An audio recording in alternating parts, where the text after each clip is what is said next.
ಎಲ್ಲ ಸಾಹಿತ್ಯ ಪ್ರೇಮಿಗಳಿಗೆ ನನ್ನ ನಮಸ್ಕಾರ. ಆತ್ಮೀಯರೇ, ಇಂದು ಒಂದು ಎರಡು ರೀತಿಯ ಆಶ್ಚರ್ಯವನ್ನು ನಾನು ಕಂಡೆ. ಒಂದು ಏನಪ್ಪ ಅಂತಂದರೆ, ವಿಚಾರವನ್ನು ಓದಿ ಮಾತನಾಡ್ತಕ್ಕಂಥವರು ಮತ್ತು ಮಾತನಾಡಿ ವಿಚಾರಗಳನ್ನು ತಿಳಿಸ್ತಕ್ಕಂತಹ ಒಂದು ಸಾಹಿತ್ಯ ವಲಯ ಇಲ್ಲಿರ್ತಕ್ಕಂಥದ್ದನ್ನು ನಾವು ಗಮನಿಸ್ತಾ ಬರ್ತೀವಿ. ಇನ್ನೊಂದು, ಈ ವಿಧಾನಸೌಧ ಅಂತಂದರೆ ಕೇವಲ ರಾಜಕಾರಣಿಗಳಿಗೆ ಮತ್ತೆ ಅವರ ಒಂದು ಆಪ್ತರಿಗೆ ತುಂಬಿ ತುಳುಕ್ತಿದ್ದಂತಹ ಈ ವಿಧಾನಸೌಧದ ಕಾರಿಡಾರ್ನಲ್ಲಿ ಒಂದು ಪುಸ್ತಕ ಜಾತ್ರೆಯನ್ನು ಮಾಡುವುದರ ಮೂಲಕ ಒಂದು ಕನ್ನಡ ನಾಡಿನ ಇತಿಹಾಸದಲ್ಲೇ ಒಂದು ಸುವರ್ಣಾಕ್ಷರದಲ್ಲಿ ಬರೆದಿರಬೇಕಾದಂತಹ 3 ದಿನಗಳು ಯಾವಪ್ಪ ಅಂದರೆ ಈ ಪುಸ್ತಕ ಮೇಳದ 3 ದಿನಗಳು ಅಂತಕ್ಕಂಥ ಮಾತನ್ನು ಹೇಳ್ತೀನಿ. ಹಾಗೆ ಈ ಪುಸ್ತಕ ಮೇಳವನ್ನು ಅರೇಂಜ್ ಮಾಡಿದಂತಹ ನಮ್ಮ ಸಭಾಧ್ಯಕ್ಷರುಗಳಿಗೆ ಮತ್ತು ಅಧಿಕಾರಿ ವರ್ಗದವರಿಗೆ ಹಾಗೆ ಈ ಸರ್ಕಾರಕ್ಕೆ ನಾನು ತುಂಬುವುದಿಲ್ಲ ಅಭಿನಂದನೆಗಳನ್ನ ತಿಳಿಸ್ತಾ ಇದ್ದೀನಿ.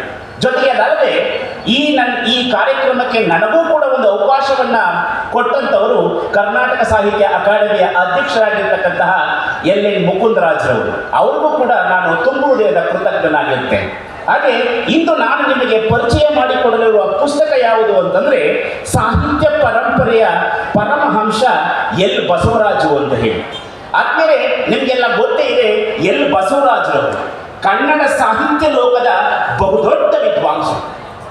ಜೊತೆಗೆ ಇದಲ್ಲದೆ ತಮ್ಮ ವೃತ್ತಿಯಲ್ಲಿ ಪ್ರಾಧ್ಯಾಪಕರಾಗಿದ್ದುಕೊಂಡು ತಮ್ಮ ಶಿಷ್ಯ ಬಳಗಕ್ಕೆ ಒಂದು ಹೊಸ ಬಗೆಯ ಚಿಂತನೆಯನ್ನ ಮತ್ತೆ ಒಂದು ನವೋದಯ ಕಾಲದ ಭಾರತೀಯ ವಿದ್ವಾಂಸರಾಗಿ, ಬರಹಗಾರರಾಗಿ, ಸಂಶೋಧಕರಾಗಿದ್ದಂಥವರು ಎಲ್ ಬಸವರಾಜರವರು. ನಿಮಗೆಲ್ಲ ಗೊತ್ತೇ ಇದೆ, 1952ರಲ್ಲಿ ಬಸವೇಶ್ವರರ ವಚನಗಳನ್ನು ಸಂಗ್ರಹ ಅಂತಕ್ಕಂಥ ಕೃತಿಯನ್ನು ಬರೆದು ಆ ಕೃತಿಗಳಿಗೆ ಭಾವಾರ್ಥವನ್ನು ಬರೆದಂಥವರು. ಜೊತೆಗೆ ಇದಲ್ಲದೆ ಬಸವಾದಿ ಶರಣರನ್ನ ಬಹಳ ವಿವೇಕಯುತದಿಂದ, ಜೊತೆಗೆ ಅಲ್ಲಮಪ್ರಭು, ಅಕ್ಕಮಹಾದೇವಿ, ದೇವರದಾಸಮಯ್ಯ ಇನ್ನುಳಿದಂತಹ ಶರಣ ಶರಣೀಯರ ವಚನಗಳನ್ನು ತಮ್ಮ ವಿದ್ವತ್ ಪ್ರತಿಭೆಯಿಂದ ಬಹಳ ವಿಶೇಷವಾಗಿ ಬರೆದು ಮಾತನಾಡಿದಂಥವ್ರು ಯಾರು ಅಂತಂದರೆ ಡಾಕ್ಟರ್ ಎಲ್ ಬಸವರಾಜರವರು. ನಿಮ್ಗೆ ಇನ್ನೊಂದು ವಿಶೇಷ ಏನಪ್ಪ ಅಂತಂದ್ರೆ, ಪಂಪನ ಕೃತಿಗಳಿದೆಯಲ್ಲ, ಈ ಪಂಪನ ಕೃತಿಗಳನ್ನ ಕುರಿತು ಅದರಲ್ಲೂ ಆದಿಪುರಾಣ ಅವ್ರು ಬರೆದಿರ್ತಕ್ಕಂಥದ್ದು ಎಲ್ ಬಸವರಾಜರವರು. ಆದಿಪುರಾಣ, ಸರಳ ಪಂಪ ಭಾರತ, ಸಮಸ್ತ ಭಾರತ ಕಥಾಮೃತ, ಸರಳ ಆದಿಪುರಾಣ ಕೃತಿಗಳನ್ನು ಬರೆದಂಥವ್ರು. ಅಷ್ಟೇ ಅಲ್ಲದೆ ಅದ್ಭುತವಾದಂತಹ ಕನ್ನಡದ ಜನರಿಗೆ ಒಂದು ಸಾಹಿತ್ಯಾಭಿಮಾನವನ್ನು ಸೂಕ್ಷ್ಮವಾಗಿ ತಿಳಿಸಿಕೊಟ್ಟಂಥವ್ರು ಯಾರು ಅಂತಂದ್ರೆ ಡಾಕ್ಟರ್ ಎಲ್ ಬಸವರಾಜರವರು. ಜೊತೆಗೆ ಪಂಪನ ಆದಿಪುರಾಣವನ್ನು ಓದುವ ಕ್ರಮ ಹೇಗಿರಬೇಕು ಅಂತ ತಿಳಿಸ್ಕೊಟ್ಟವರು ಯಾರು ಅಂತಂದ್ರೆ ಎಲ್ ಬಸವರಾಜರವರು. ಎಲ್ ಬಸವರಾಜರವರ ಜೊತೆಗೆ ಪಂಪನ ಆದಿಪುರಾಣ ಆಗಿರ್ಬೋದು ಅಥವಾ ರಣ್ಣನ ಗದಾಯುದ್ಧ ಆಗಿರ್ಬೋದು, ಈ ಕಾವ್ಯಗಳನ್ನ ಈ ಕಾಲದ ಜನರಿಗೂ ಕೂಡ ಬಿಡಿಸಿ ಓದಿಕೊಳ್ಳುವಂತಹ ಕ್ರಮವನ್ನ ಡಾಕ್ಟರ್ ಎಲ್ ಬಸವರಾಜರವರು ನಮಗೆ ತೋರಿಸ್ಕೊಟ್ಟಿದ್ದಾರೆ. ಜೊತೆಗೆ ಇದಲ್ಲದೆ ಇವರ ಒಂದು ವಿದ್ವತ್ ಪ್ರತಿಭೆ ಅಂತಕ್ಕಂಥದ್ದು ಒಂದು ಅಸಾಮಾನ್ಯವಾದದ್ದು, ಜೊತೆಗೆ ಅಸಾಧಾರಣವಾದದ್ದು. ಅದಲ್ಲದೆ ಸಾಮಾನ್ಯ ಕನ್ನಡಿಗರಿಗೆ ಒಂದು ಪ್ರಾಚೀನ ಕೃತಿಗಳನ್ನ ಓದೋದನ್ನ ತೋರಿಸ್ಕೊಟ್ಟಂಥವ್ರು ಯಾರು ಅಂತಂದ್ರೆ ಡಾಕ್ಟರ್ ಎಲ್ ಬಸವರಾಜರವರು. ಈ ಹಳಗನ್ನಡದ ವಚನಗಳಾಗಿರ್ಬೋದು, ಸರ್ವಜ್ಞನ ತ್ರಿಪದಿಗಳಾಗಿರ್ಬೋದು, ರಾಘವಾಂಕನ ಒಂದು ಸರಳ ಹರಿಶ್ಚಂದ್ರ ಕಾವ್ಯ ಆಗಿರ್ಬೋದು, ಕನ್ನಡದ ಒಂದು ಛಂದಸ್ ಸಂಪುಟ ಆಗಿರ್ಬೋದು, ಜೊತೆಗೆ ಕೇಶಿರಾಜನ ಸಪ್ತಮಣಿ ದರ್ಪಣ, ಅಶ್ವಘೋಷನ ಬುದ್ಧ ಚರಿತ್ರೆ, ಮತ್ತೆ ಭಾಷಣ ಒಂದು ಭಾರತ ರೂಪಕ, ಮತ್ತೆ ತೊರವೆ ರಾಮಾಯಣವನ್ನ ಇನ್ನೂ ಅನೇಕ ಕೃತಿಗಳನ್ನ ಸರಳ ಕನ್ನಡ ಭಾಷೆಯಲ್ಲಿ ಬರೆದು ತಮ್ಮ ವೃತ್ತದಲ್ಲೇ ಸೇರಿಸಿಕೊಂಡಂಥವರು ಡಾಕ್ಟರ್ ಎಲ್ ಬಸವರಾಜರವರು. ಜೊತೆಗೆ ಇವರಲ್ಲದೆ ಸಾವಿರಾರು ವರ್ಷಗಳ ಹಿಂದೆ ಅಂದರೆ ಪಂಪನಿಂದ ಮೊದಲುಗೊಂಡು ಬಸವಾದಿ ಶರಣರು ಮಾತ್ರವಲ್ಲದೆ ನಮ್ಮ ಕಾಲದ ಅಂದರೆ ಈ ಕಾಲದ ದೇವನೂರು ಮಹಾದೇವರವರ ಕುಸುಮಬಾಲೆಯವರೆಗೂ ಕೂಡ, ಅಂತಂದ್ರೆ ಕುಸುಮಬಾಲೆಯ ಕೃತಿ ಇದೆಯಲ್ಲ, ಇದು ಎಲ್ಲರಿಗೂ ಕೂಡ ಅದು ಅರ್ಥವಾಗ್ತಿರ್ಲಿಲ್ಲ. ಅಂತಹ ಸಂದರ್ಭದಲ್ಲಿ ಅದನ್ನ ಹೇಗೆ ಅರ್ಥ ಮಾಡಿಕೊಳ್ಬೇಕು ಅನ್ನೋದನ್ನ ಒಂದು ಬಹುದೊಡ್ಡ ಪುಸ್ತಕವನ್ನು ಬರೆಯೋದ್ರ ಮುಖಾಂತರ ತೋರಿಸಿಕೊಟ್ಟಂಥವ್ರು ಡಾಕ್ಟರ್ ಎಲ್ ಬಸವರಾಜರವರು.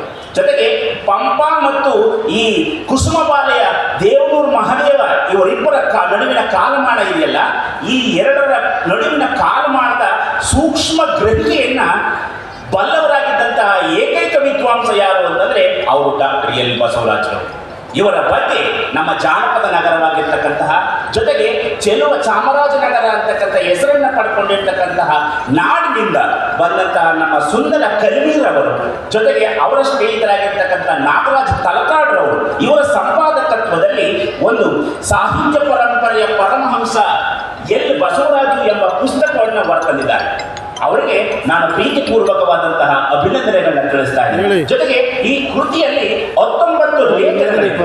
ಈ ಲೇಖನಗಳೆಲ್ಲ ನಾಡಿನ ಬಹುದೊಡ್ಡ ವಿದ್ವಾಂಸರುಗಳಾಗಿರ್ತಕ್ಕಂತಹ ಪ್ರೊಫೆಸರ್ ರೆಹಮತ್ ತೆರಿಕೆರೆಯವರಾಗಿರ್ಬೋದು, ನಟರಾಜ್ ಬೂದಾಳು ಆಗಿರ್ಬೋದು, ಕೃಷ್ಣ ಆಲ್ರಳ್ಳಿಯವರಾಗಿರ್ಬೋದು, ಡಾಕ್ಟರ್ ಬಂಜಗೆರೆ ಜಯಪ್ರಕಾಶ್ ರವರಾಗಿರ್ಬೋದು, ಪ್ರೊಫೆಸರ್ ಸಿ ನಾರಾಯಣರವರಾಗಿರ್ಬೋದು, ಇನ್ನೂ ಅನೇಕ ವಿದ್ವಾಂಸರುಗಳಿಂದ ಏನ್ ಮಾಡ್ತಾರೆ, ಒಂದು ವಿದ್ವತ್ಪೂರ್ಣವಾದಂತಹ ಲೇಖನಗಳನ್ನು ಬರೆಸಿದ್ದಾರೆ.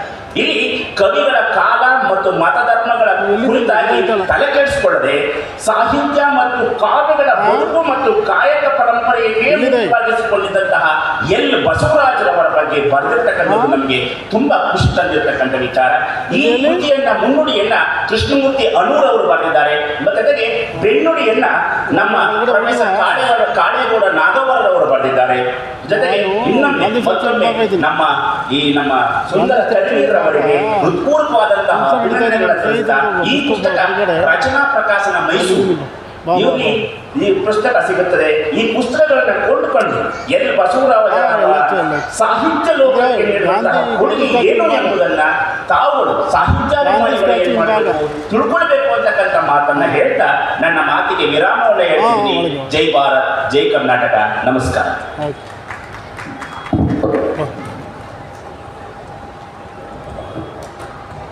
S Sundar Kaliveera, doctor L Basavaraj, Shrimati Padma Mukunda ಹಾಗೂ ಡಾಕ್ಟರ್ ಮಣಿಕಂಠ ಮಂಗಳ ಅವರುಗಳಿಗೆ ಧನ್ಯವಾದ.